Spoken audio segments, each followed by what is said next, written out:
Mauricio Pochettino leaves Chelsea.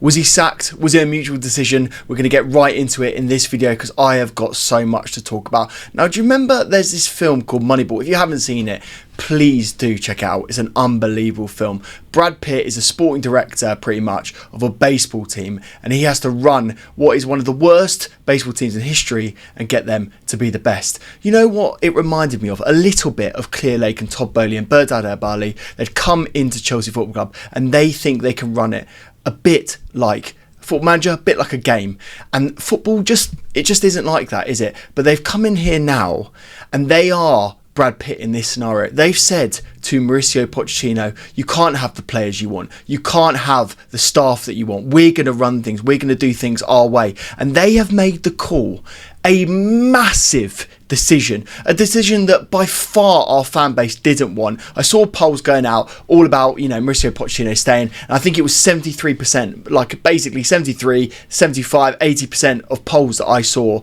were all saying that they wanted Mauricio Pochettino to stay in that sort of detail, basically. And they have made the call, Clear Lake and those boys, the board and the sporting directors, they have made a call, like Brad Pitt did in that film, to sack him and get rid of the manager, do everything they possibly could to make his job as difficult as possible, to then come to an ultimate decision to get rid. And I can't believe it, and I had to get straight on. To be honest with you, I haven't really composed my thoughts because, one, I didn't see this coming. I didn't see it coming out today. I thought it might have been later in the week, and I also didn't think it was going to happen. You know that I've been incredibly positive about the end of the season that Chelsea have had. I really do think that we've ended the season incredibly well, and I do think, and I thought, that Mauricio Pochettino should have had time. I would have absolutely given him the time, and I would have not only given him this year, I probably would have continued and let him do a few more years. The stability that this guy brings to our football club was absolutely brilliant, and I thought throughout all of this he conducted himself very, very well. It was very telling, wasn't it? I was there at the last game of the season against Bournemouth when the players were doing their lap of appreciation and everyone was doing their speech. Thiago Silva did a beautiful moment. We haven't even got yet to talk about that on this channel, but Thiago Silva had a beautiful moment, and what a lovely send-off it was. But it was very telling, wasn't it? Mauricio Pochettino didn't get his send-off. He didn't do a speech at all. And after the game, there was some press and some stuff in the programme notes and everything that they were saying, about a season with troubles and issues, but also some good performances, but nothing in relation to Mauricio Pochettino. And that perhaps was the first crack of something that we should have been concerned about as Chelsea fans, because this guy should have been venerated. He should have been given some praise. A 6th place finish coming off a 12th place finish previously, alongside a cup run, getting to a final of the Carabao Cup, getting to the semi-final of the FA Cup, losing in very ridiculous ways to Man City. Really, we should be in that final playing against Man United this weekend, and we're not because of refereeing decisions. It just says everything you need to know about the state of this football club, about how it's being run, about sometimes how chaotic we are. And this is, but be no bones about it, this is a gamble. It's a massive decision from the board, and I'm so interested to see what you guys think as well. I think we're all trying to get our head around this, and we're trying to sort of make sense of a really weird situation here, and I just want to know what you guys think. Like, who do you think should be the next manager? Do you think this was a ridiculous decision? I'm fascinated to know. I'm trying to also sort of just wrap my head around about what happened here, and I'm basically going to try and piece a few jigsaw pieces together. Let's talk first about transfers, right? I know that Mauricio Pochettino would have been going into the board and having the conversations, and those start 3 or 4 months ago, and saying, I need experienced players that have known the Premier League, that can compete at the top level, that can help this young squad that you've assembled. And let's be honest, that is the logical thing to do, and that is what we're all expecting. And this is why it does remind me of Moneyball. Again, please do watch that film, because I'm getting so many flashbacks from this film. And yet what they're saying there is they're saying, no, we're going to carry on signing young players, we're going to let them bed in, and then we're going to move forward. And I just think that Mauricio Pochettino in particular was talking about outs, and we all know that there are some transfer stories that are going to keep rumbling on. The ones that really stick out to me are Connor, Trevor and Ian Maatsen. We know that Ian Maatsen has pretty much been out the door, and yes, I don't necessarily think Poch played him when he could have, but I do think that is a bit of an edict from the board. The board have said, this guy's going to get sold, he's a homegrown player, we can monetize him very easily. And so I think Pochettino would have done that, he would have listened to that. I think that's one of the decisions that he would have said, okay, fair enough, if you're just going to sell him, we need to raise some money. Maatsen is one of those ones that can go. But maybe in the current conversations, he's saying, no, we need this guy to stay. Look how good he's being for Borussia Dortmund. Why don't we just keep him? Like, we don't need to sign another left back. We're looking at left back options. It baffles the minds, really, some of the decisions that the sporting directors are making. And then you go on to someone like Trev. Trev has had an unbelievable end to season, and he's never really let any managers down. Tuchel, Frank Lampard, he's been immense for all of those players. I am absolutely certain that Mauricio Pochettino would have been going into the board and saying, this guy needs to stay. And again, we've seen briefings, £25 million you can get Trevor. What an absolute bargain. That is probably the bargain of the summer. That's better than some free transfers that I've seen. Unbelievable decision again from the board. And I can see him going next week. I could see that happening really quickly because we need money in before June the 30th, apparently. So let's see if that happens. And then Conor Gallagher, how the hell can you sanction a move for this guy now? And again, I know that Mauricio Pochettino will be going into bat for this guy. I know that he'll be shouting from the rooftops that he should stay. And quite frankly, we all know and we all should agree that he should stay. He cares about the club. He's a Chelsea fan. I've never seen anyone that sort of gives his heart more than Conor Gallagher on the pitch. And that was personified by the Bournemouth moment, the last ditch tackle that he did to save us that game, really, to save the result. And again, you can understand that Mauricio Pochettino is trying to keep these guys around. And I bet you the board have said that they don't want him around. And I just find that super weird. And I suppose the last point I'll make on the transfers is really Mauricio Pochettino just wanted to say. He didn't want much, did he? And I think this shows really the callous nature of modern football, really, in the board, in our board in particular, I should say. The way that he goes, I'm the manager of this football club. I know what I'm doing on the football pitch. If you give me a chance to give my perspective in the transfer dealings, I can help you. But it seems like the directors of football, the sporting directors, they don't want to know about that. And it's harsh because really Mauricio Pochettino is the only one that loses out here. And really, hopefully, the club doesn't move to lose out, but I could absolutely see that happening as well. The other thing that we have to talk about, big move that they brought in a set-piece coach. Mauricio Pochettino was very clear in press conferences at the time that we don't need a set-piece coach. And yet, guess what they did? They brought one in and they absolutely ignored him.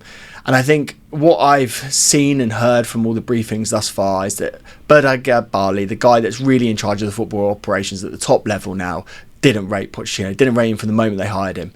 And I think they've been looking for excuses really all season long to try and get rid of this guy. And I'm surprised, to be honest with you, it didn't happen earlier. But I don't think that's anything to do with him. I think it's a disgrace. I think we've come so far as a football club. But it's just one of those things now that they've made a call, and we as Chelsea fans have to deal with the brunt of it. So it'll be really interesting, and I will get on to later in the video how I feel about it and what I think will happen going forward. But before we do that, let's briefly talk about his performance.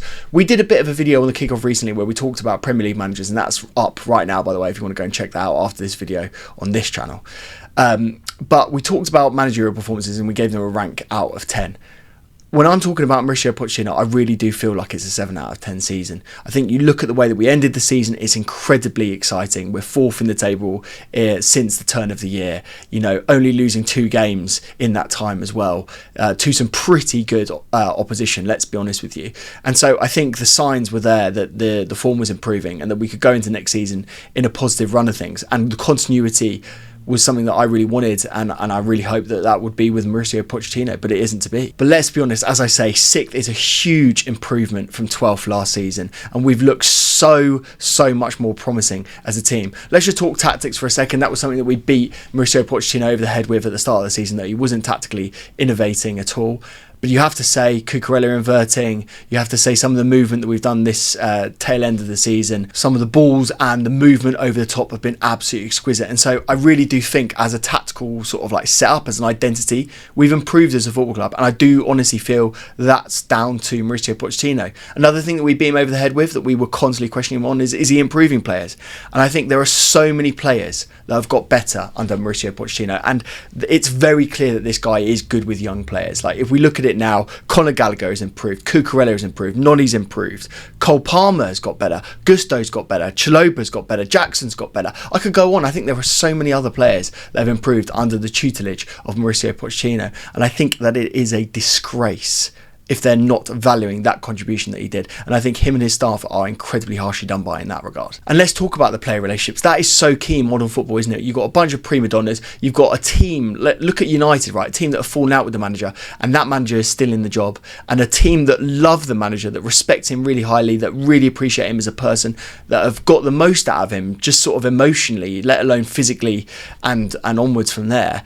I think it is a joke, really, that we're now questioning that ability of his. And I think he's improved us so immensely. And it's such a weird one, isn't it? You look at the momentum that we've had, you look at the positivity around the club, you look at how the players loved him, you looked at those final speeches, and now to completely turn that on its head and have to bed in a new staff, new manager, new way of thinking, new tactics, in line with the start of next season, which, come on, is going to come around so quickly. We've got the Euros in between that. There's going to be so much turmoil in between now and the start of the season, let alone the start of pre-season, which is coming up in like 6 weeks' time, really, if you think about it. It's just insane. It's a really weird time to do it. Something must have massively happened for them to make this call. And I'm really interested to see in the sort of the swathes of time what's going to come out about this, because there must be something more to it that we're not seeing as fans. So in terms of what comes next, we've got to look for a new manager, and the new manager has to be someone young and exciting by the sounds of it. That's what the briefings are coming out. You're hearing things about McKenna, about De Zerbi, about Amorim, about Hunes, loads of other managers that we're hearing. Quite frankly, I just don't know if they're better than him, and that's the scariest thing. And really, for me, the biggest worry that I have now is just more turmoil, more inconsistency. The thing that really worries me more than anything is this board said that they weren't going to be like the others. They said they were going to come in, back managers, support people, grow, and just doesn't seem to come like that. It seems like the same old Chelsea. In fact, to be honest with you, it seemed worse. Like I said earlier on, I just didn't see it coming.